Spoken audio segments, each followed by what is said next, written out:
there's so much information in the ingredients if it's a long ingredient list, and there's so much information on the nutrition facts panel. But typically what I ask people to do is to first look at the ingredients. And one of the things, I love the book that Michael Pollan wrote, Pollen, I believe, called Food Rules. And two of his food rules that I really like is try to aim for ingredient lists that are 5 ingredients or less, because the longer your list is, the more confusing it is. And then you're looking up things on Google to try to figure out what it is.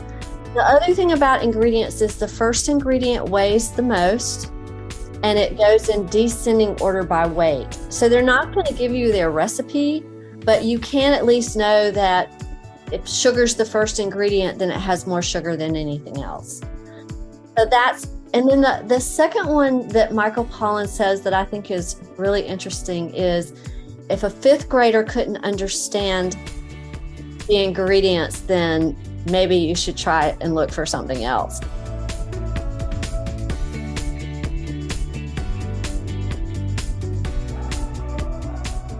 Welcome to the Type 1 and Midlife podcast. My name is Melissa Slemp, a certified nutritional health coach and the founder and CEO of Abundant Health with Melissa, where I help women with type 1 diabetes to feel more empowered and live their best life despite their diagnosis.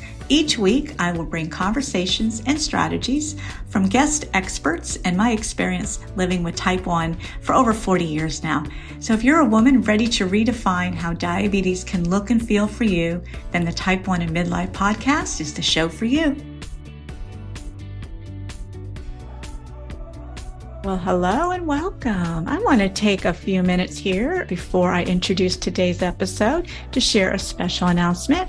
My group coaching circle is opening up some spots. So if you are a woman who's feeling lost with hormonal changes, whether you're in perimenopause or have already reached menopause, and seeing how it's affecting your blood sugar, your energy, your mood, your focus, and you want to gain back control of your body and need support from myself, along with other women in this stage of life.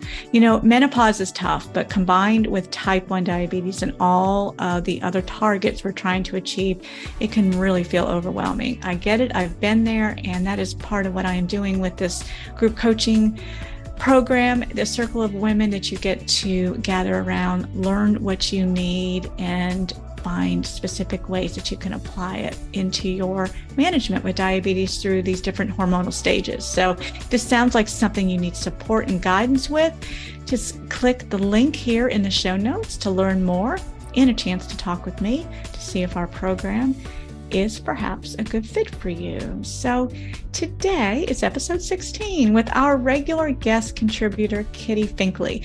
She's here to help us better understand an eating plan to best fit a woman's lifestyle, navigating type 1 and those hormonal changes I was just mentioning. And in today's episode, we explore the crucial aspects of understanding food labels, serving sizes, and carbohydrates. And Kitty helps emphasize how knowledge is power in the world of nutrition and how we need to equip ourselves with the information to make better and easier, healthier choices, to feel confident about what we eat. And so are you often puzzled by serving sizes and the number of carbs in your favorite foods? Many of us are. Then today we're going to help walk you through what to look for in ingredients and how to find healthier options, ensuring you make informed choices on your next grocery run. So have you ever experienced the fear of trying new foods, especially when dealing with high blood sugar? So today we'll discuss strategies to overcome this fear and how to incorporate real ingredients that are beneficial for your health as well.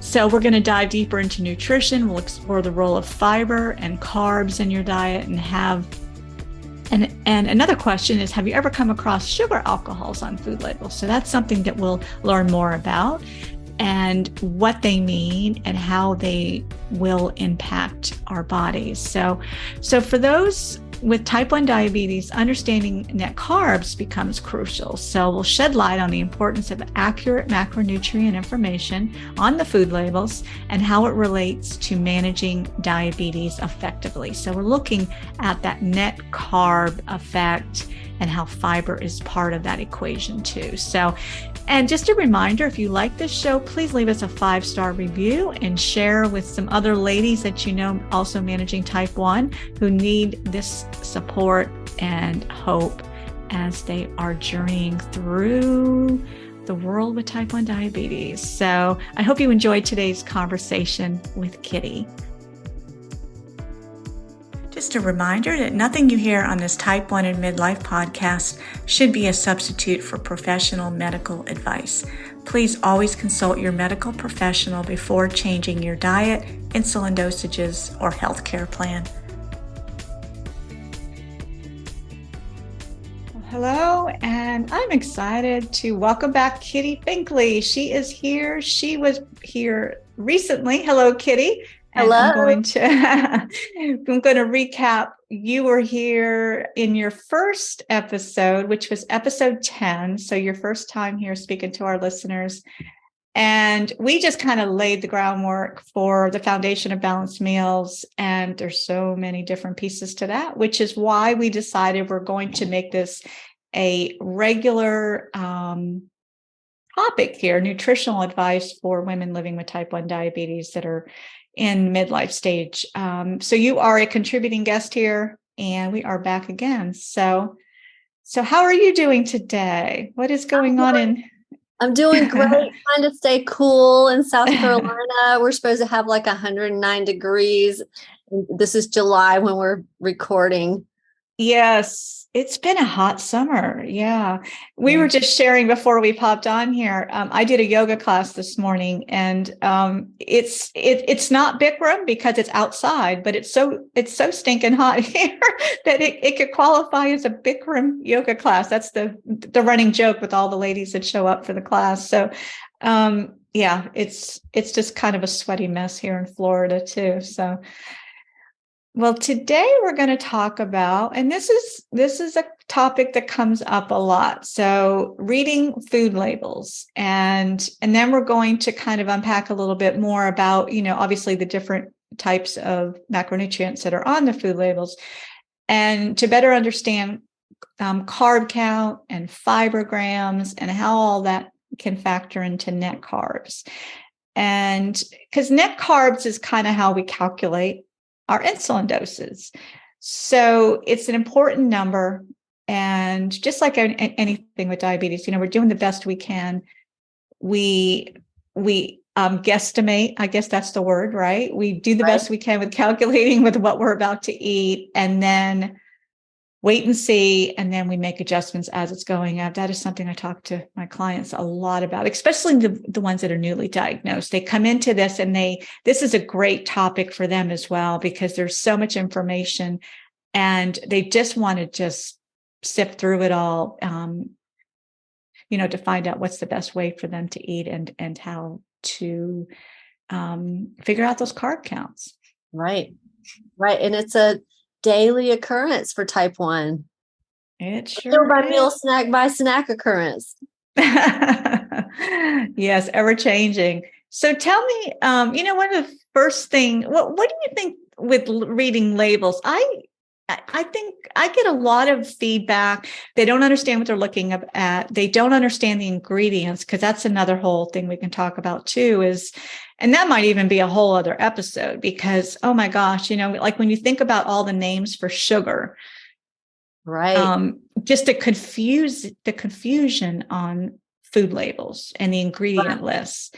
And like everything, knowledge is power. So the more we understand, the better decisions we can make. So what do you think it is about that barrier as far as, the average person? Well, I think there's so much information in the ingredients if it's a long ingredient list, and there's so much information on the nutrition facts panel. But typically what I ask people to do is to first look at the ingredients. And one of the things, I love the book that Michael Pollan wrote, Pollen, I believe, called Food Rules. And two of his food rules that I really like is try to aim for ingredient lists that are 5 ingredients or less. I've heard that. Yeah. The longer your list is, the more confusing it is. And then you're looking up things on Google to try to figure out what it is. The other thing about ingredients is the first ingredient weighs the most, and it goes in descending order by weight. So they're not going to give you their recipe, but you can at least know that if sugar's the first ingredient, then it has more sugar than anything else. So that's, and then the second one that Michael Pollan says that I think is really interesting is if a 5th grader couldn't understand the ingredients, then maybe you should try and look for something else. So looking for more real food items, fruits, vegetables, whole grains, that type of thing, proteins. If you recognize it as food, it's much easier on the body. You don't have to worry about preservatives, sugars, that type of thing. Yeah, that's a really good point. Yeah. And, to circle back too, because ideally, because you and I both agree with this, and this is something that I tried to do. And again, it's always an 80-20. There's definitely, I will say there are boxed things in my pantry. I mean, I do the best I can with fresh vegetables. Even frozen is good, the different options with that. But there are some okay things on the market that does happen to be packaged, right? Definitely. Just because it's packaged doesn't mean it's not healthy or good for you. Right. And it's understanding. And that's another thing too, is the marketing is, like when we're looking at, I'll just use a bag of chips as an example. There's so much, or cereal, or which, that's another whole topic. Cereal may not be a good example, but chips is one that I think that industry, chips is definitely something everybody enjoys, and most everybody at least. And they are doing what they can to make them cleaner, make them, it's not going to affect us on a negative impact, with the different oils and stuff that they're using. But to understand what they're writing on that marketing label, the package itself, that's deceiving. Just something, something will say, you could probably come up with the words better than I can. I'm just 40% less fat, or like that, sugar-free, anything like that. And I always tell clients that the front of the label typically is where the sales part is. The back of the label is where the facts are on that product. Right. Turn it over for the truth, right? Yes. I like that. that. Turn it over. And then make your own determination whether or not it's something that you want to put in your shopping cart. Yeah, definitely. Right. I think the other thing about the back of the label in the nutrition facts panel is, for people with type 1 diabetes, it's clear that you look at the carbs and the fiber and the sugar. Yeah. But there's so much more on that label that people get bogged down with. And I think one of the main things I see, and I think people with type 1, particularly women, probably maybe don't do this, is I find that most people don't look at the serving size, because so much of that information, all of that information is based on that serving size. It's true. And then you also have to think about how much of that am I going to eat? Am I going to have 2 servings, 3 servings? So I feel like, and if I'm in the grocery store and I'm in a hurry, I don't often look at the serving size, So I think it's really important to clarify that you want to look at that serving size. Yeah. And again, that's going to tell you whether or not it's worth buying. Right? For me, it does. Bang for your buck kind of thing. Right. That too. Out of this. I can think of, just randomly, I was thinking of, we buy kombucha, which is, we used to buy it fresh from a local place here, but now I've gotten kind of lazy and I get it from the grocery store. There's some good brands out there. That's another good example. Again, we're not talking food here. We're talking about a drink. But a lot of the brands out there, it's very popular right now. They're adding a lot of sugar to it. And I used to actually make my own kombucha. So That was interesting. So I understand how it's made and how the flavoring can be added. So that's an example where one of those bottles, you really got to be careful. I think they average 16 to 24 ounces for those bottles. And, in most cases, there are 2 servings in that bottle. So you look and you'll see 12 grams of carbs and you're like, oh, I'm good.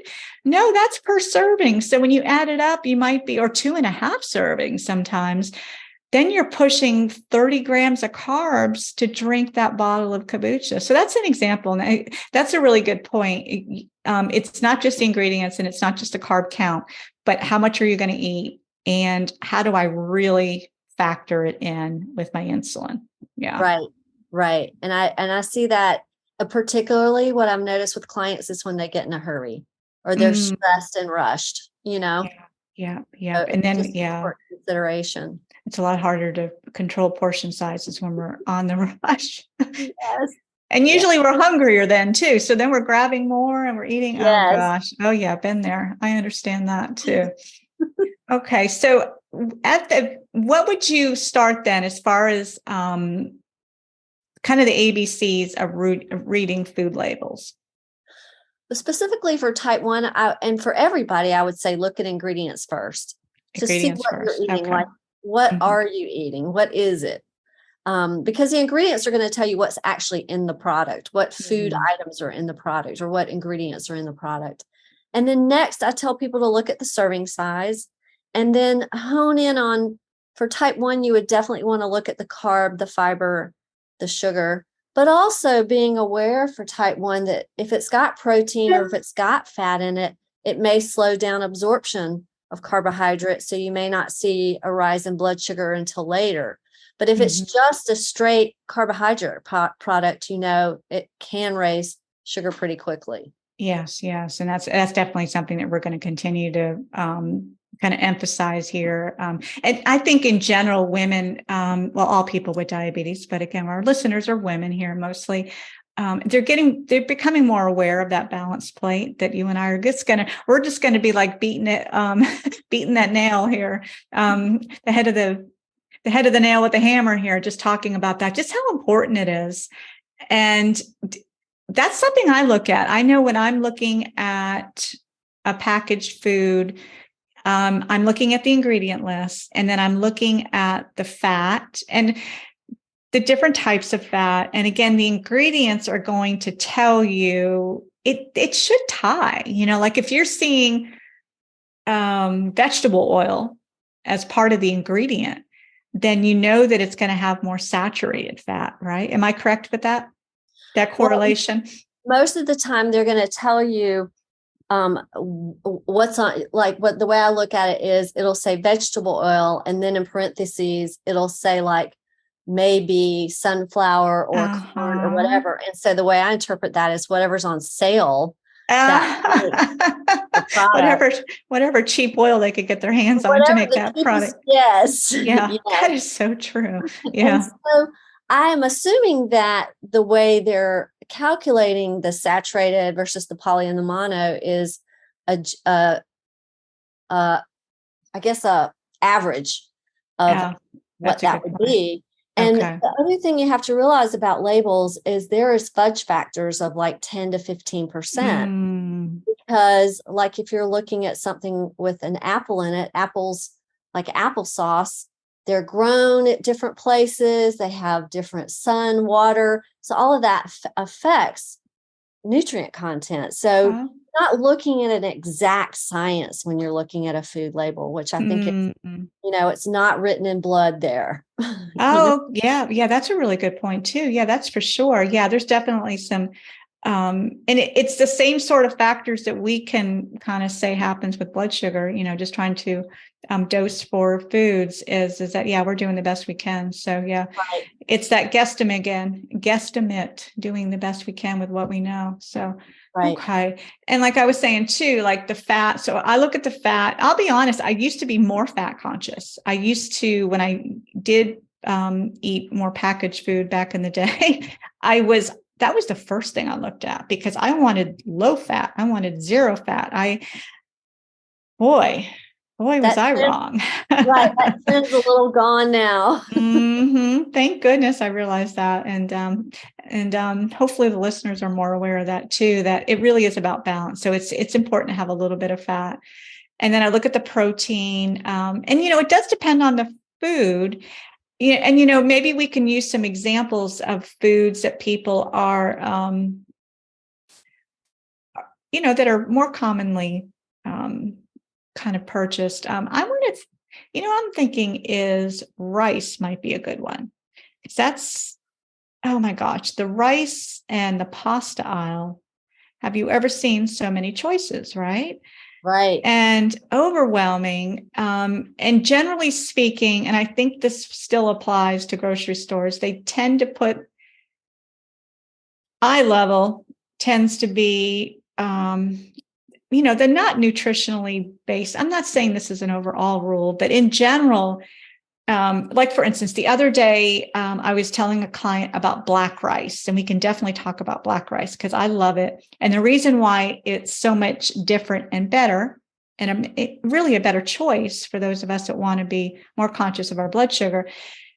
And she couldn't find it at the grocery store. She's like, oh my gosh, and I was like, well, it might be high or it might be low, but it's not generally in the middle. That's where you're going to find like the white rice, the jasmine rice. And this is not pointing the finger to, best, better, or or whatever, as far as whatever that is, that we are shopping for. But just to have an understanding that sometimes the things that are a little bit different, that are maybe not as trendy or, popular, are going to be harder to find on the shelf maybe. So Right. Sometimes we got to look a little bit harder. Right. And I think, like for me, I live in a small town in South Carolina. So we don't have a Whole Foods or a Trader Joe's or any of that. So I think for people that live in small towns too, finding some of these products is a challenge. That's true. That is true. And, there's always online shopping. That's another whole Yes, topic. thankfully.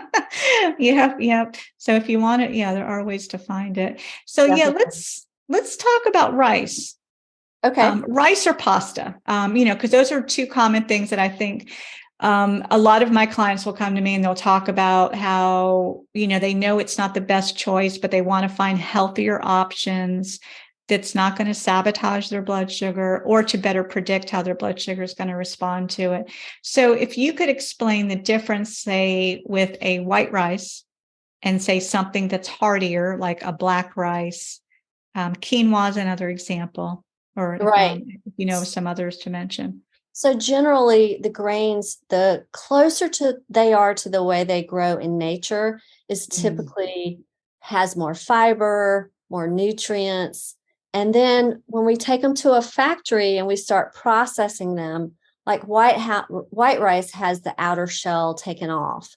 But like here in the Carolinas, we have a white rice it's a heritage grain. And it still has more fiber because it's a heritage grain. Okay. And it's Carolina Gold rice, which was brought over here from Africa. And there's still interesting. Okay. available too. But if you look at like a store-bought white rice, that's going to be a refined carb because they've taken part of the shell off of it.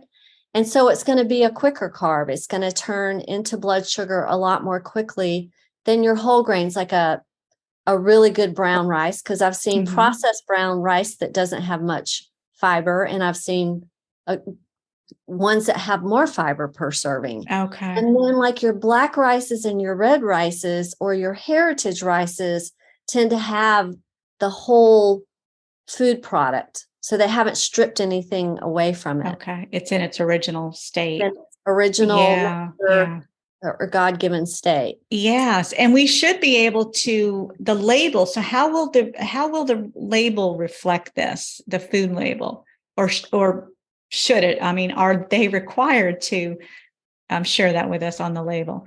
They don't have to require that. They're not required to put how it was processed. Or what was taken off of it. Okay. Basically, you're just going to see in the ingredients, if it's a black rice, you would just have black rice, and there would be no other And there would be no other ingredient. Yeah. And, this is such a good example, because we were just talking about how we want to ideally pick foods with labels. So labels food, packaged foods with 5 or less ingredients. That's definitely a rule I think a lot of us have heard. So thanks for reminding us of that. So if you can find a rice where the one ingredient is exactly what it was originally grown to be, Right. that's a safe choice. That's a safe choice. Yes. Yeah. And it's in that. So then the macronutrient makeup that's shared on that label should be 99% true to what you're getting, right? Yeah. Correct. And they only have to show, I believe, if my brain is working properly, 4 different vitamins or minerals. They can show more, but they're only required to show like 4. Okay. So it may have more nutrients in it that they're not sharing on the label. Okay. Yeah, that's a good tip. Yeah. And I guess if you really wanted to go a step further with that, it's something that you could research on your own, right? Just to see. Yeah. Again, gosh knows the information is out there for us. So yes, that's something that you really want to dig into. So what about pasta? So what is your recommendation for putting a label on that?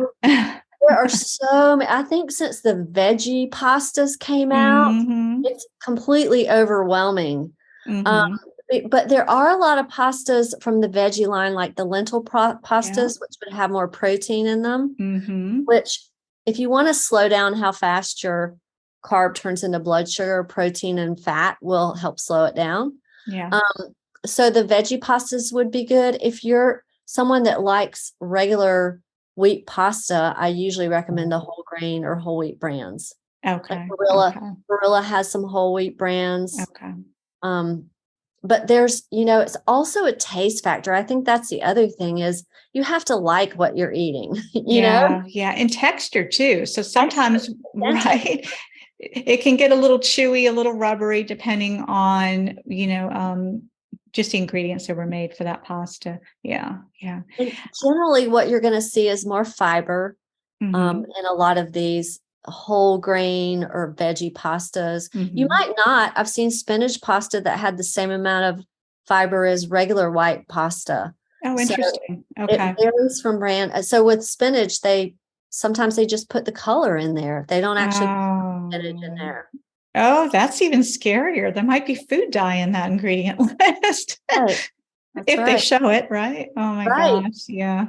And it's just really good examples of being familiar with different brands and products that we're buying, and to ask somebody like yourself, or just to reach out to experts that would that have already done the research, that would that could better tell you what the answers are or what the better choices are. I think when in doubt, just reach out and ask, and both Kitty and I are always available. So what do you what about understanding the labels itself when it comes to making a portion size decision for a woman with diabetes? As far as how much? I think that's, and this might be a little off topic as far as portion size, but you mentioned it at the beginning, because I think it is important to understand, what a half a cup is, without having to get the scale out. I think that might be good for newly diagnosed, or just somebody that wants to be more confident about how much they're eating. But as far as do you have any advice about that as far as portion size? In my opinion, it's probably based on your carb budget, right? I like that carb budget. Yes. How much you can afford at this time. Because I think that your portion is going to be related to how hungry you are. Is this a meal or a snack? What is my carb budget for this? So it's a variety of factors for somebody with type 1, as just for somebody that doesn't have diabetes. How much do I want? And that is a factor. How much do you want? Are you going to cover it with insulin? How do you want to work it?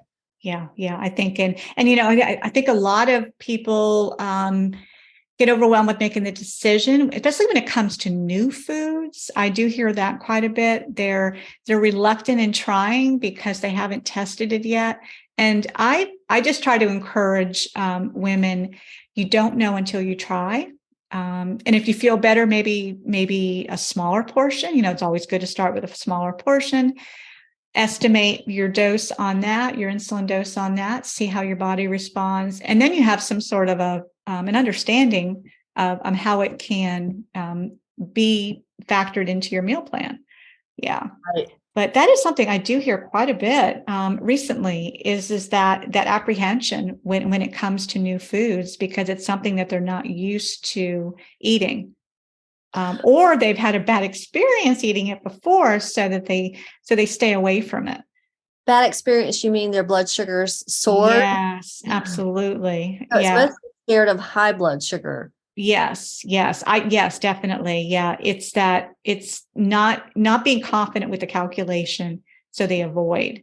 And it's like I was saying, I really think it's important to enjoy food, to enjoy social events, to be able to go out and say, that I tried, X, Y, and Z with certain, around certain foods, without that fear that you're going to get it wrong. Yeah. Right. It's just important to, just to pay attention to how your body responds, and knowing that, you're just a correction away, right? Right. Ways to kind of back out of that, or to come back around with it. Okay, so let's talk about, this is another hot topic. So we're still on the food labels. So we're still looking at the carb counts, but net carbs. There is a lot of buzz around this term. And whether or not we even do it, how do we do it? How do we factor it in? This is a good one to talk about. I think too, like the trending of keto made net carbs just a huge trend. Yeah, you're right. Yeah. I think too, like people with type 1 diabetes have a different, they don't respond the same way that somebody on a keto diet would, So you have to really be aware of net carbs that work for somebody with type 1 diabetes. So the total carb is listed on the label, and underneath you'll see the fiber and the sugar, and sometimes you'll see sugar alcohols in there. So let's talk about fiber first. So fiber is the undigested part of plant foods that slows down digestion, but it doesn't actually keep you from absorbing all the carb in that. So when you subtract in keto world, the fiber is subtracted from the carbohydrate. But in diabetes world, it's a little controversial, but what I've read most is that the fiber has to be 10 grams or over, and then you can subtract half of that carb. Okay. So like Fiber One cereal, I can't remember the serving size, but it's got 14 grams of fiber. So you could subtract 7 from the total carbohydrate. So half of the fiber if it's over 10 or over. Okay. Yeah. So for instance, let's say it's a half a cup of Fiber One cereal, and we'll just throw a number out there. We'll say the label is 30 grams of carbs. And it's saying 14 grams of fiber. So that's 7. So it's 30 minus 7. Correct. So in that instance, that calculation would be 23 grams of net carbs. Correct. Yeah. Correct. Yeah. I have seen other places in diabetes world that say 5 grams or more, subtract half. But the fact that fiber doesn't keep you from absorbing the carbohydrate into blood sugar, I think 10 is probably a safer method. That's interesting. Yeah. To truly base your dose on. Again, we're always circling back about how much insulin should I take to cover this meal, this snack, whatever it is that you're eating. And then the other part of the equation is the fat and the protein. Again, so we're getting back to that balanced plate again, that balanced bite of food. So those are factors too. But just like you say, it doesn't necessarily, it's not eliminating the carb effect or the carb grams. It's changing how the body, the speed of when the body will absorb or the timing of Right. when the body will absorb. Exactly. So we can have that delayed response. Exactly. Yeah. And thinking about what you're going to eat it with. So if you're Mm-hmm. having just potato chips, let's say you're binging on potato chips one day because you're hungry and walked in the house or whatever, Mm-hmm. the oil in the potato chips will slow down Slow how down a little fast bit. it's absorbed a little bit.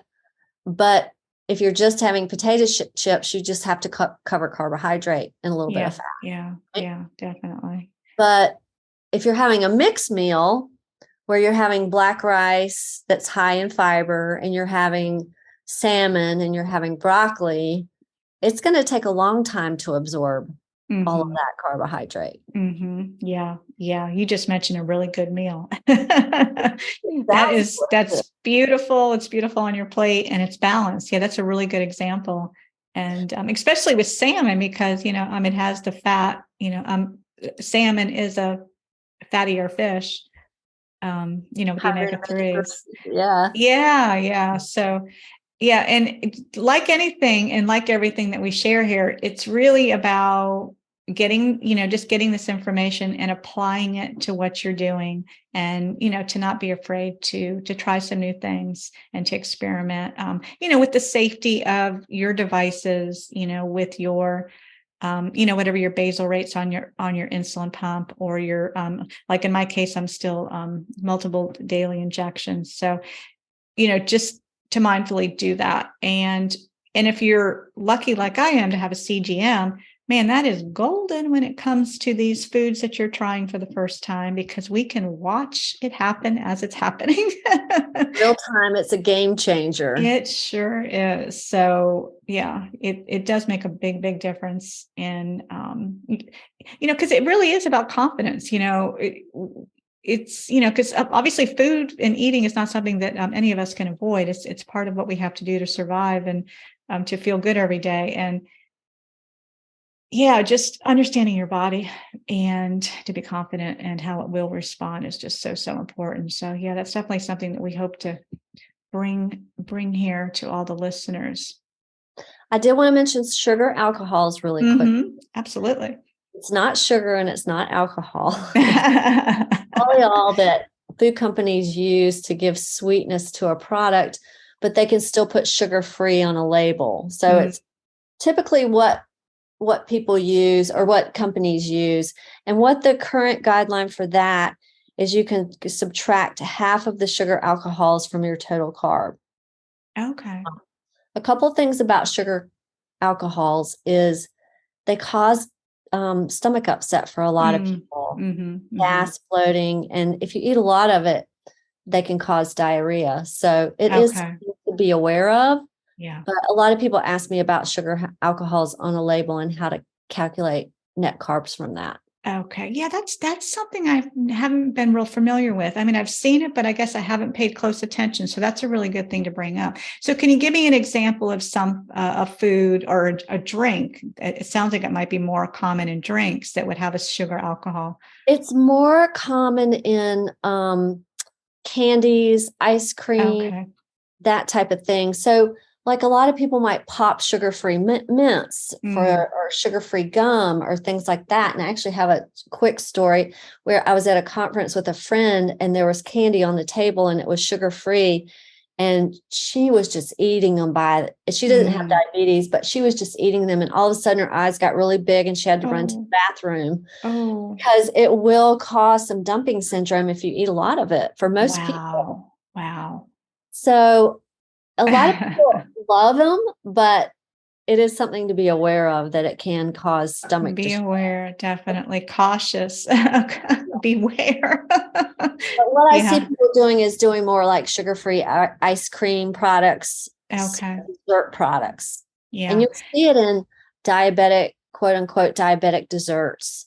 Yes, absolutely. Yeah. And and I know you can agree with me on this. I think I would rather pick foods or bake foods that have real ingredients, so that we don't have those side effects, those gastro issues. And again, that's back to that sales on the front. You see sugar-free Yeah. And then you flip it over and you've got and normally sugar alcohols have an OL ending. So like mannitol, sorbitol, erythritol. Okay. All of those are your sugar alcohols. Yes. Yeah. That's good to know too. Awesome. Yeah. Yeah. And not only are we paying attention to that number on our CGM or our glucometer, but just how we're feeling. We really have to pay attention to how the body's responding. And it might be easier and a lot more direct if we can just pick a food, again, that has real ingredients, even if it has sugar included in it, rather than the fake stuff comes with consequences. You can see I'm a little slanted that way, can't you? And I am not afraid to say it. Yeah. And I think when in doubt. I've seen with particularly people that are in diet culture and on diets, you want to find something that you can have, but it doesn't have the things that you're not supposed to have. So I think a lot of people get psychologically like, I want this product, I want something sweet, but I shouldn't have anything with sugar in it. So I'm going to have this. Right. So it's just kind of a mindset to think about. Yeah, that is true. Yeah, it's the it's the food rules. Exactly. And then it's escalated when we're living with diabetes because we're trying to pick good things, but then we're trying not to to sabotage the blood sugar at the same time. So many layers to it. Yeah. You don't want people will make comments that like you shouldn't be eating that kind of thing, which no. And I just tell them to say, I've got this under control. Right. Oh my gosh. Yeah, that comes with it too. Well, nice. Well, is there anything else that we need to know about reading labels, understanding how to interpret fiber on the food label?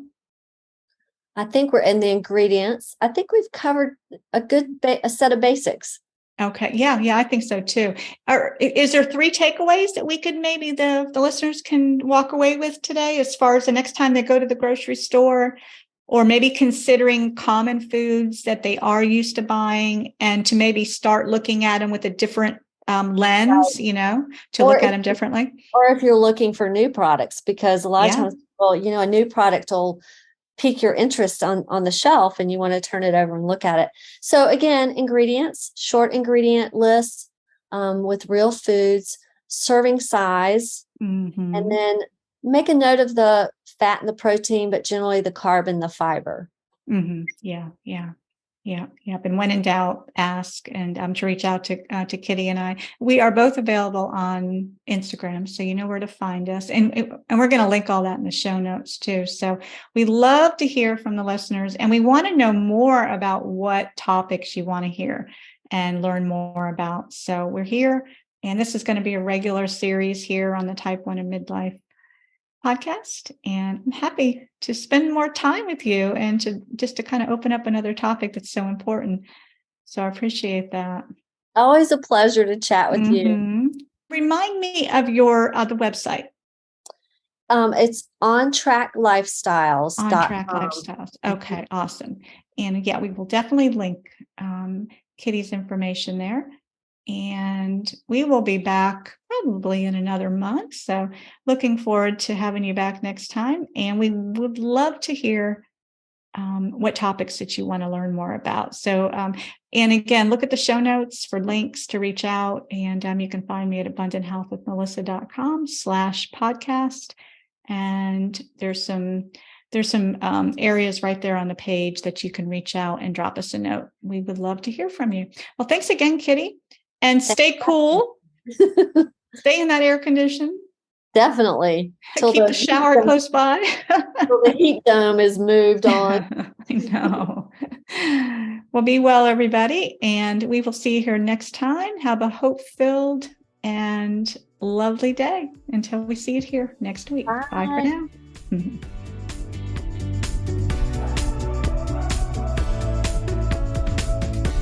Thank you for listening to the Type 1 and Midlife podcast. Head over to iTunes to subscribe, rate, and leave a review. It's very much appreciated. Thank you. And be sure to check us out at abundanthealthwithmelissa.com for our free resources. See you next week.